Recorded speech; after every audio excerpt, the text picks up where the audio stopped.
Namaste and welcome back to the Highest Self podcast, a place where we discuss what makes you your soul's highest evolvement. I just recorded a podcast episode all about New Year's resolutions for Vatas.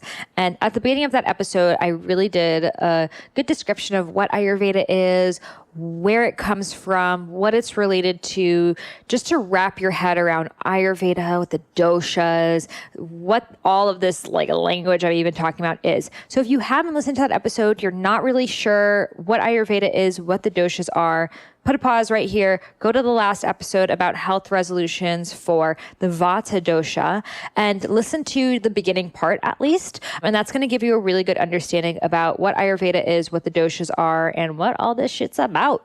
So Ayurveda is the world's oldest health system, sister science of yoga based off of mind-body balance. And the doshas are energy types. There are archetypes that we all consist of. We are all a cross between all three doshas, but in varying amounts. So you may be mostly Pitta, secondarily Vata, lastly Kapha, or any other order, and that can change according to your diet and lifestyle. So I recommend taking my quiz over at IamSaharaRose.com to see what your dosha is in your mind and in your body, so you can see what resolutions are best for you.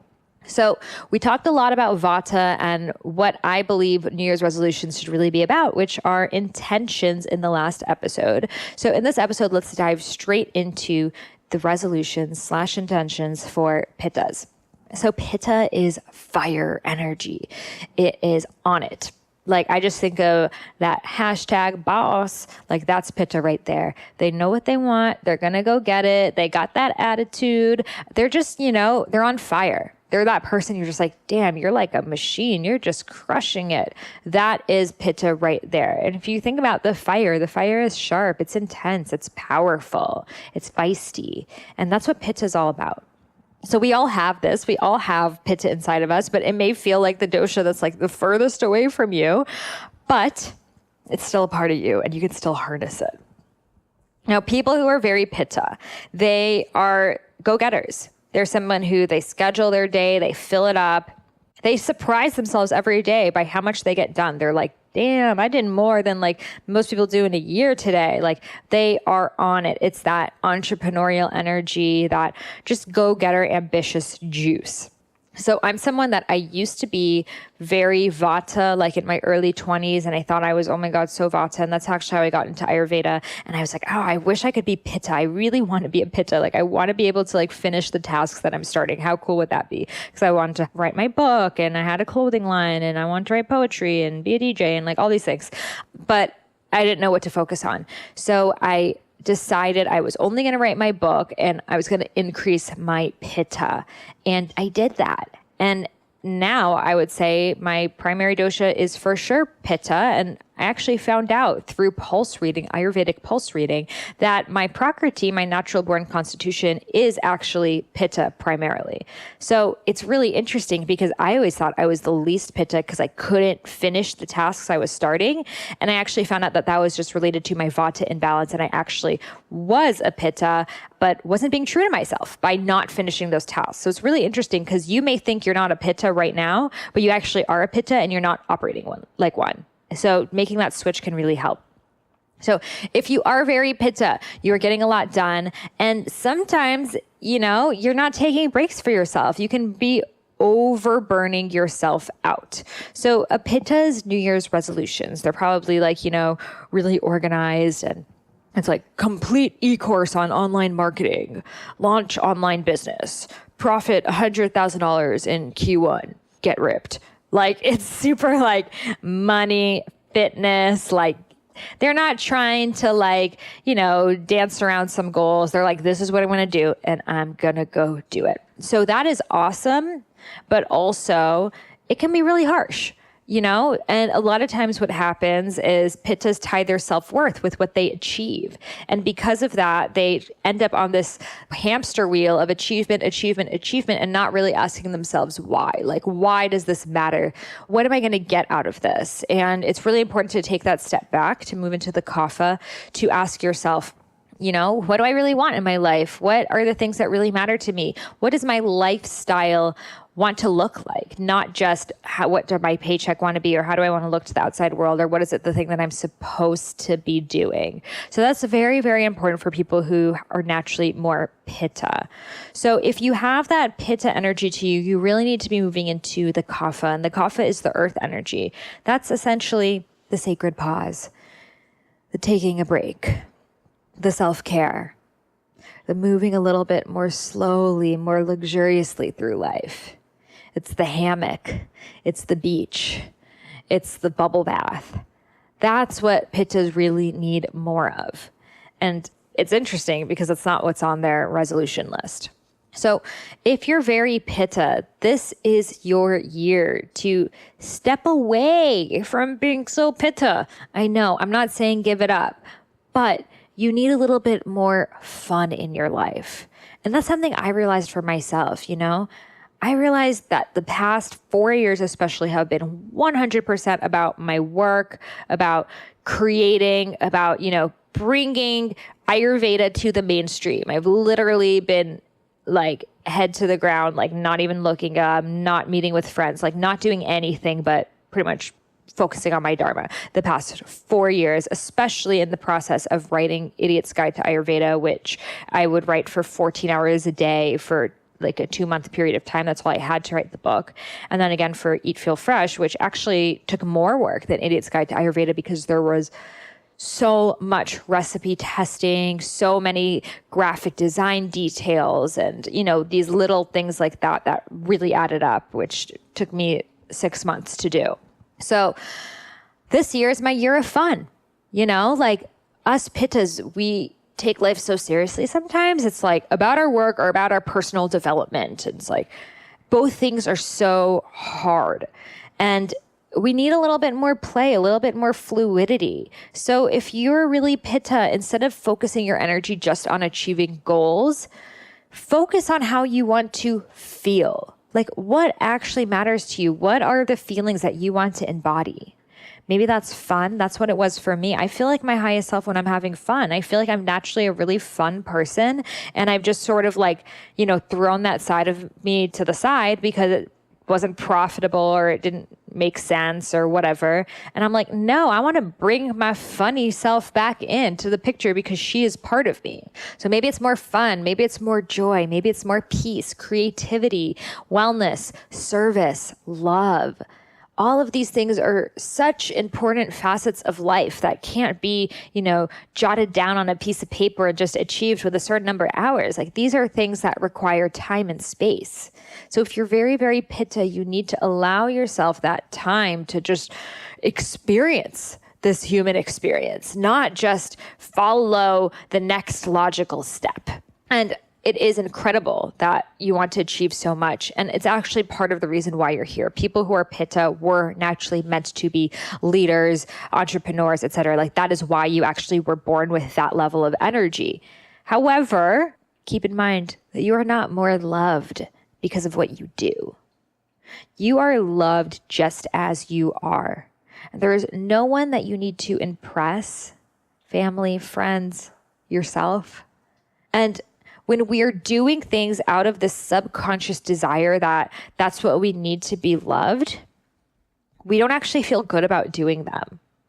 And I mean, it was getting really deep right now, but a lot of it really comes from our childhood. It comes from, a parent being like, oh, did you get a good grade? Oh, good job. You got an A, high five. And then you learn that, oh, for me to be worthy of love, I have to get these grades. So you start achieving things to receive that love. I remember I would do that with my dad all the time. Like I felt like I didn't know what else to say to him. So I would just talk about my achievements, and that allowed us to bond over something. So then I lived my whole life just chasing after achievements. Oh, I'm in this honors class. I took this AP. I did this. I did that, just so I could tell him and we could connect. So it's so important for us to go back to these childhood wounds, essentially, that were formulated that have, and we all have them. No one's immune to them, but there are these pathways that have been formulated that we need to go back into to reset and realize that we are not more loved because of what we achieve. We are love as we are. And think about the time that you were born. When you were born, they didn't even meet you. You were in your mother's womb. No one knew anything about you. You didn't even have a personality yet. But they were just so excited that you were coming. They changed their schedules, they changed their lives, they moved, they sacrificed, they even could have moved countries. They worked multiple jobs, whatever it was that was your parents' journey to have you. They did that all just so you could be here, not so you could get an A or make X figures salary or be on the cover of whatever magazine. Like, that's not why they were excited. They were just excited for you to be here. So we need to remember that we are loved no matter what. And our presence is enough for us to be worthy. And I know Pittas are like, I have no problem with worthiness. I think I'm super cool. But actually, like a lot of these big hotshot CEOs, entrepreneurs, etc., I'm not going to name any names, but a lot of them are coming from a deep sense of unworthiness. They feel like they have to talk about how much money they made and how many achievements they got in order for other people to like them. So take that look at yourself. And I know that this is like kind of heavy, but look at that part of yourself that's just doing things out of this like fear of being insignificant if you don't, and do the things that you want to do simply out of love. You can still like crush it in your business and create abundance and, you know, get ripped or whatever it is that you want to do. But it's so important to do it for ourselves rather than for others. So Pittas, this is your time to balance out that fiery side of you with that more chill, that more juicy, that more grounded kapha side of you. And that will allow the space for the vata, the creative side of you, to come through. So in my next book, which is an Ayurvedic entrepreneurship book, I talk about how to move between the doshas, especially for business. So from the pitta, we need to move into the kapha. We need to get more chill and more grounded. And from that place, naturally, spontaneously, without even trying, we receive creative downloads. You can't go straight into the downloads from a place of burnout. So another lifestyle thing for Pittas is to focus on more yin activities. So Pittas, naturally, they like to do super intense workouts.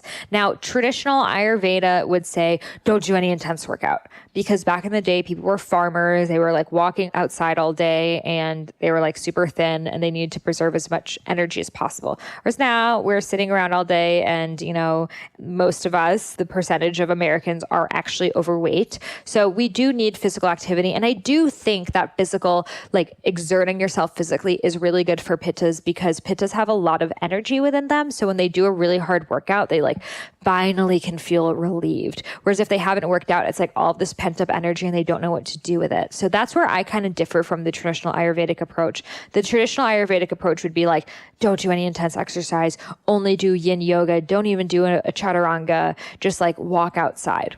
And I think if you're super pitta imbalanced, like physically you're just depleted, your adrenals are shot, you're in such a state of stress, that's a really good idea for you to just take that time to be totally yin, peaceful, calm, inward.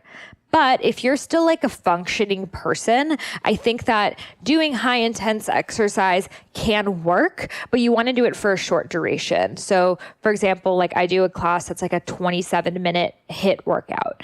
And that's a really good amount of time for me because it allows me to really go all out, to sweat, to get my heart level up. But it's only 27 minutes and there's like a class right after, so I can't keep going. Like the pit in me like wants to keep going, but I'm actually forced to stop. So it's a perfect amount of time because my adrenals still don't get shot and I'm able to have that release without damaging myself.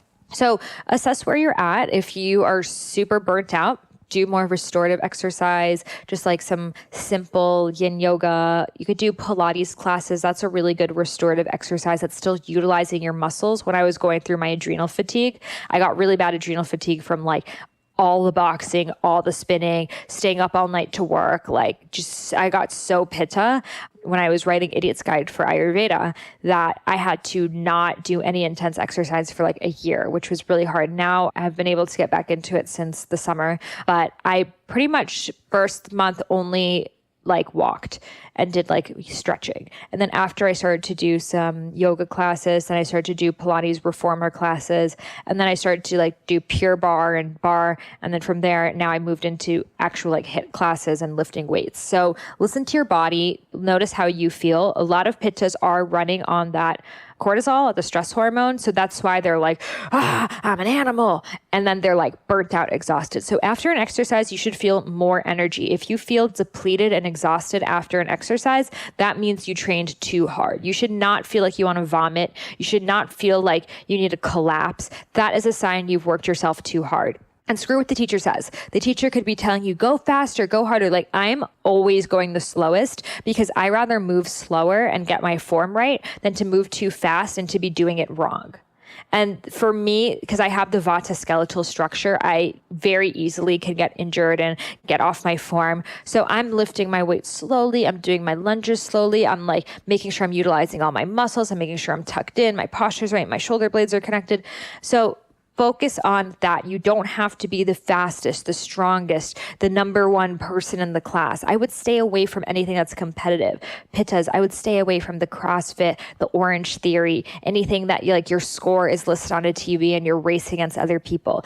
That is not the kind of Pitta energy that you want to be using. That's going to make you more competitive in your life, which is going to make you feel more angry, more jealous, more comparison syndrome, insecure. That's not the kind of energy that we want. That's moving into Rajas, which is aggression. We want to be moving into Sattva, purity, clarity. So instead, you can do higher intensity exercises if your body allows you to, but do it for a shorter duration of time. So let's talk about food. Now, Pittas. Now, the mind and body are connected. So if you have these mental symptoms, you're probably going to have some of these physical symptoms, but not necessarily, because you may have done a good job of balancing your Pitta through your diet. Like, for example, I don't have any of the Pitta body symptoms at all, though I have a lot of the Pitta mental signs, not symptoms. It's not a bad thing, but like the Pitta mental traits, but I don't have the Pitta body traits. I don't get any of those. So this may relate to, this may not. Now, a Pitta body imbalance, it looks like heartburn. That's the heart burning. If Pitta is fire energy, so you're going to experience fire in your mind and body. So fire in the digestive system is heartburn, hyperacidity, too much acidity, and that causes acid reflux, loose stools, even ulcers later on. So essentially, hyperacidity is when the stomach acid is moving up your esophagus and you're kind of like feeling it in your throat. It's like a metallic feeling, and that's a sign that you're not digesting your food well. So Pitta imbalanced people tend to have a lot of that in the body, and that means your fire's too high. They tend to have medium-sized bodies, athletic physiques, warm body temperatures. They get hot easily. They tend to have sharp-smelling sweat. If your sweat has like a foul smell to it, that's Pitta imbalance right there. Oily skin, oily hair, acne, rosacea, redness in the hair, skin, just irritations, rashes, hives, inflammation, anything that's sort of like, your body is responding to something, like a rash, it's like a response. Or acne, it's a response. Rosacea, response. Inflammation. These are all signs of Pitta.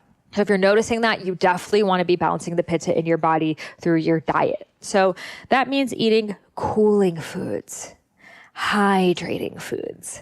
The foods that are best for you are leafy greens, kale. Spinach is actually a little bit warming, so that's not the best. But like arugula would be really good. Dandelion greens. Mustard greens are warming. They're not good. I have a list of all of these in Idiot's Guide to Ayurveda, and I have meal plans, grocery shopping lists, everything you need to know about how to actually implement Ayurveda into your life, mind and body for today's time in my Eat Right for Your Mind Body Type program. So once you take my dosha quiz on IamSaharaRose.com, it's going to email you a free 3-day mini course, and then it's going to send you the link for that program. You could also just go on eatfeelfresh.com/guided program.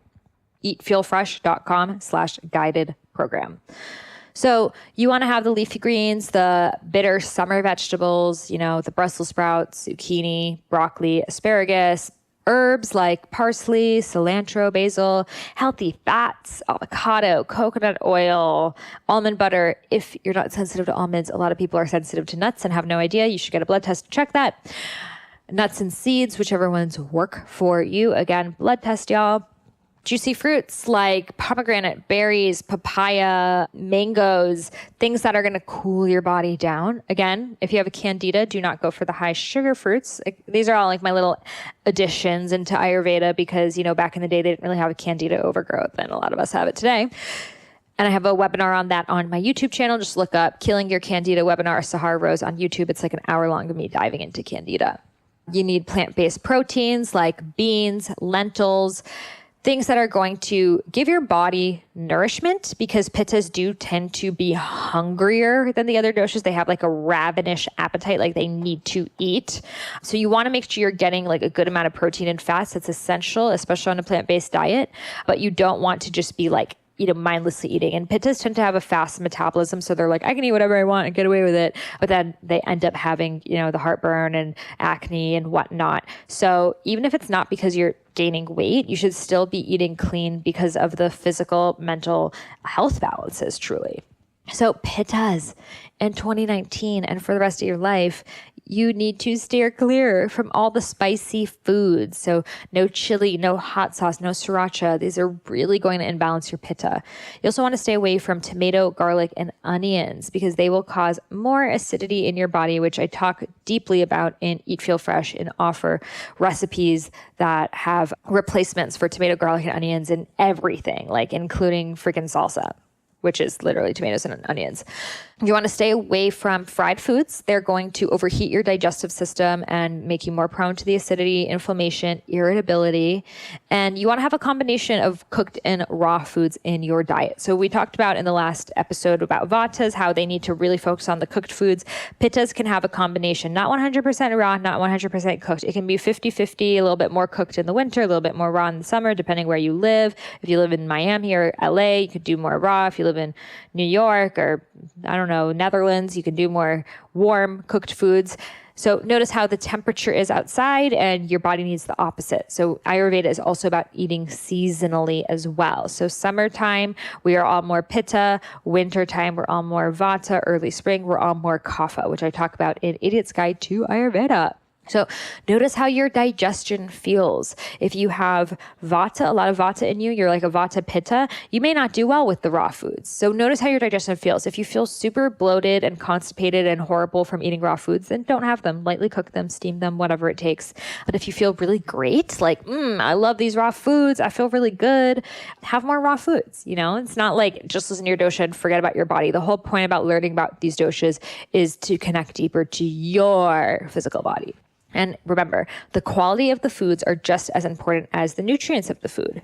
So cooling vegetables are best for pittas because they have those hydrating properties. They grow in the summer when the weather is hottest, and that's when we need refreshing foods. Whereas spicy foods, heavy foods, fried foods, they're not a good decision for pittas because they lead to inflammation in the mind and in the body.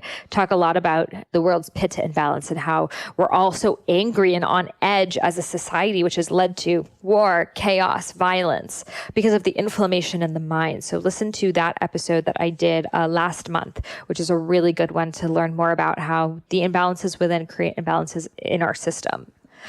So a combination of raw and cooked foods, add in the avocado, add in the legumes, make sure you feel nourished, grounded. Healthy fats are really, really good. Like don't feel like you have to skimp on the healthy fats. Like eat the full avocado, have the coconut oil. You need those nourishing fats, and fats do not make you fat. This is new news. If you haven't heard, if you've been living under a rock, fats don't make you fat. They actually help you burn fat.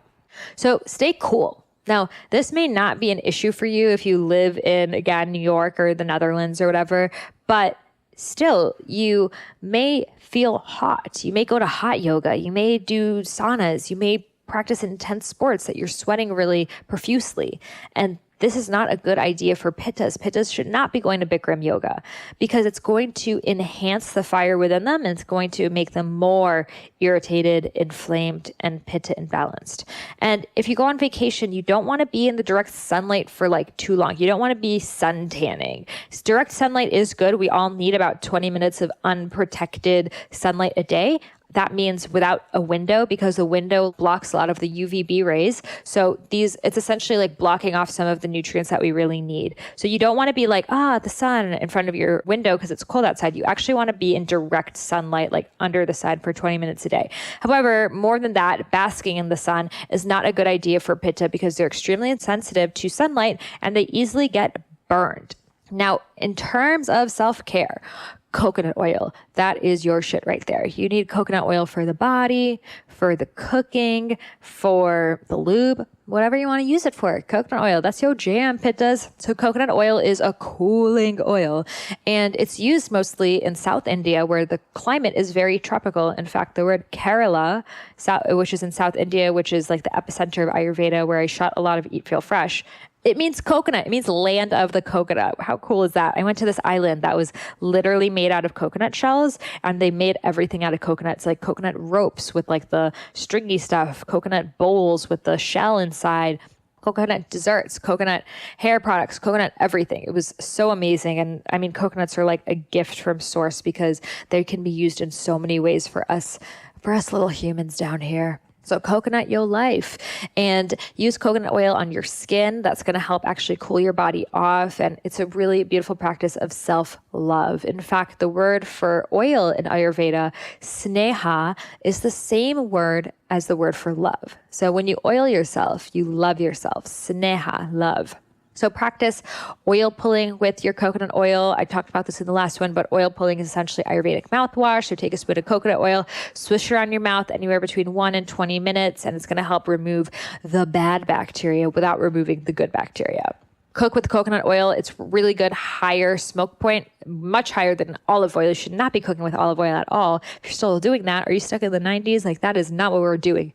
But it has a higher smoke point. It's not like not be frying food. It still doesn't have the highest smoke point. I talk all about the different oils and smoke points and what doshas they're good for in Eat, Feel, Fresh. So check out that book on Amazon, wherever you buy your books.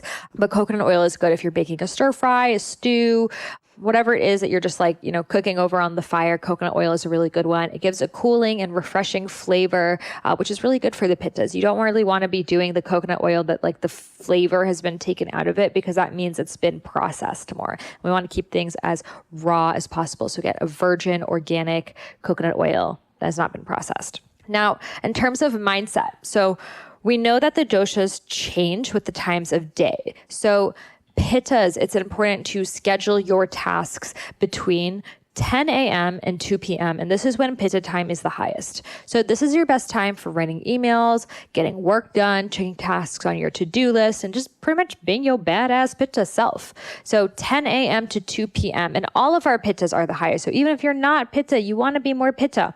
Do your Pitta things between 10 a.m. and 2 p.m.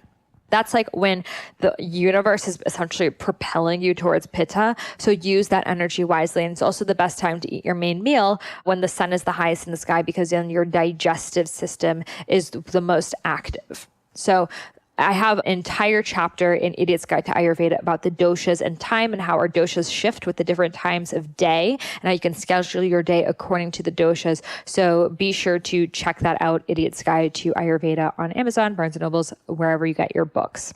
So Pittas, this is your year of like fun, of relaxation, of taking it easy, of stepping into your joy. And this in no way means that you're going to create less. You're not going to make as much money. You're not going to be able to launch your business. You're actually going to be able to do those things more effectively because you're coming from that state of joy. I mean, you could be doing the same project. Like, let's say you have to write a chapter for your book.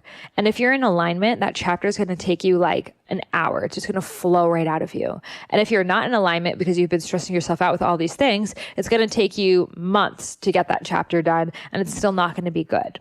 So since I've been making fun my priority, I've actually noticed that I'm getting way more done on my to-do list, like things like record all my podcasts for the month and do all the scheduling and write the show notes and write the bios and write the stuff for the stories. And, all of the tasks that go around just this podcast, which normally takes me, many, many hours a week. I've actually been able to do them so much faster because, I'm focusing on my fun. Like, I went to the Ludacris concert last night. Like, how can you get better than that? I mean, Ludacris, hello. And I've been going to ecstatic dance, and I've been seeing friends more and having fun experiences. And that has allowed me that when I come home after, having a fun dance class, I'm like, whoop, I'm into alignment. I go straight into my creation process, and less of the lollygagging, less of the checking Instagram, less of the burnt out, like adrenal fatigue, crisis mode. So focus on your fun. You're going to make more money. You're going to make more impact. You're going to be more successful. All the things that you really want is actually going to happen when you step into your joy. So if you don't believe me, I know you're like, oh, I don't know, I don't trust you. Try it. Like, try it for a week. Just say, I'm going to make joy or laughter or music or whatever it is that really lights you up, that you feel like you really want more of. Let's say you make that your priority even for a week and you actually stick to it. You're going to notice that your work tasks are done so much more effortlessly. You're falling into the kriya, the effortless flow. Life is no longer a struggle. Things are moving in your direction. The universe is pushing you in the direction of your dharma because you are living in flow and in alignment with who you truly are, which is a powerful, beautiful rock star, but also balanced pitta. So again, the beautiful thing about Ayurveda is the mind and the body are interconnected. So any balancing you do on one is going to positively impact the other. So a more fun mind will lead to a more fun life, and it will also help you digest food more efficiently and sleep better and have better relationships, and it's all interconnected. And again, keep in mind that we are all a cross between all three doshas. So you are most likely going to connect with the Vata and the Kapha podcasts as well, and maybe in different ways. Maybe there's a dosha that you really need more of, and you're like wondering, like, what is it even really like to be Kapha? I can't even imagine to be that chill. Or what is it like to be Vata and really creative? Or maybe you're a cross between all three. So listen to the other podcast episodes about the New Year's resolutions for Vata and Kaphas and see how they apply to you. And again, if you don't know your dosha, take my free quick quiz. It's unlike any other quiz in the world because it separates the results between the mind and body and breaks it down into percentages. And after, I email you a free 3-day mini course all about eating right for your mind body type. So head over to IamSaharaRose.com. Again, IamSaharaRose.com, Sahara like the desert.com. And over there, you will see right like on top of my website, it says discover your dosha, take the quiz, and take the quiz. It will help you understand your dosha in a deeper way. I'm going to send you really cool Ayurvedic information, and be sure to check out my books, Idiot's Guide to Ayurveda and Eat Feel Fresh. I look forward to chatting with you on the next episode. Namaste.